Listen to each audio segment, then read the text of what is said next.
할렐루야.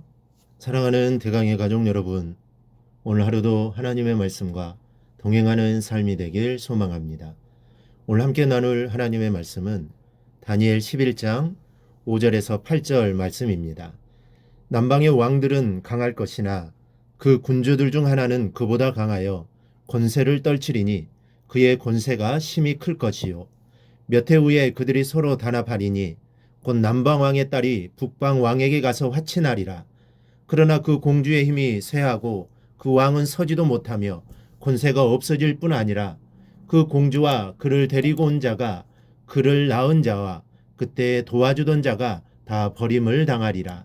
그러나 그 공주의 본 족속에게서 난 자 중에 한 사람이 왕위를 이어 권세를 받아 북방 왕의 군대를 치러 와서 그의 성에 들어가서 그들을 쳐서 이기고 그 신들과 부업 만든 우상들과 은과 금의 아름다운 그릇들은 다 노략하여 애굽으로 가져갈 것이요 몇 해 동안은 그가 북방왕을 치지 아니하리라.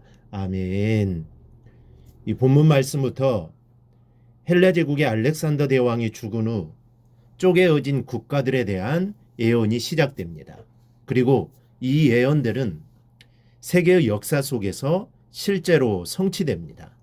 이런 사건들을 살피면서 하나님은 온 인류의 하나님이요 우주를 관할하시는 하나님이시라는 것을 다시 한번 깨달으실 수 있기를 바랍니다.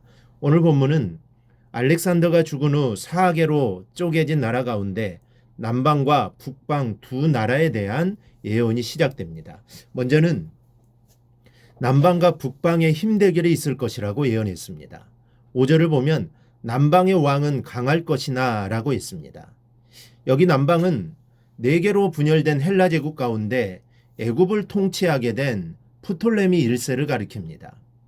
초창기에는 애굽의 이 프톨레미 1세의 세력이 다른 왕조들보다 더 컸습니다. 그런데 5절 후반절을 보면 그 군주들 중에 하나는 그보다 강하여 권세를 떨치리니 그의 권세가 심히 클 것이요 라고 했습니다.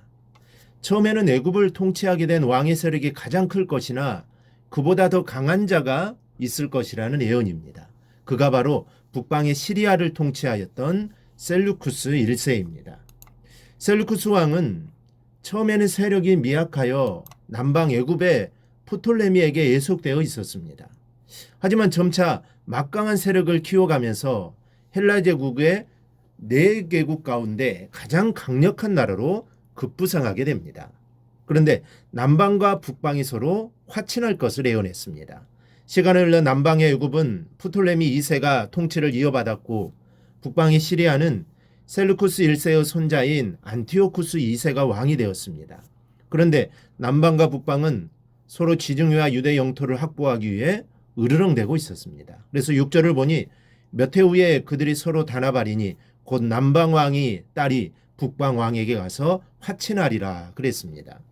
남방과 북방이 서로 으르렁대는 사이가 되자 이 골치 아픈 싸움을 종식시키기 위하여 남방의 애굽왕은 북방의 시리아 왕에게 자기의 딸 베레니케를 주어 결혼 동맹을 맺었습니다. 성경 예언 그대로 성취된 것입니다. 그러나 다 버림을 당하리라고 예언했습니다. 6절 후반절을 보면 그러나 그 공주의 힘이 쇠하고 그 왕은 서지도 못하며 권세가 없어질 뿐 아니라 그 공주와 그를 데리고 온 자와 그를 낳은 자와 그때 도와주던 자가 다 버림을 당하리라 그랬습니다. 남방 애굽과 북방 시리아가 결혼 동맹을 하기 위해서 북방 시리아 왕은 자기의 아내를 쫓아냈습니다. 그리고 애굽 왕의 딸을 아내로 맞아들였습니다. 얼마의 시간이 흐른 뒤에 시리아 왕은 내쫓았던 아내를 다시 불러들였는데 역사의 불화는 여기서부터 시작됩니다. 돌아온 본처는 자신이 다시 쫓길지도 모른다는 생각에 남편을 독살했습니다. 그리고 애굽 왕의 딸과 그의 아들들을 안디옥에서 살해하고 자신의 아들을 왕으로 세워 섭정을 했던 것입니다. 우리는 이러한 사실을 통하여 인간은 언제든지 변하기 쉬운 존재이기에 약속 또한 언제든지 깨어질 수 있습니다.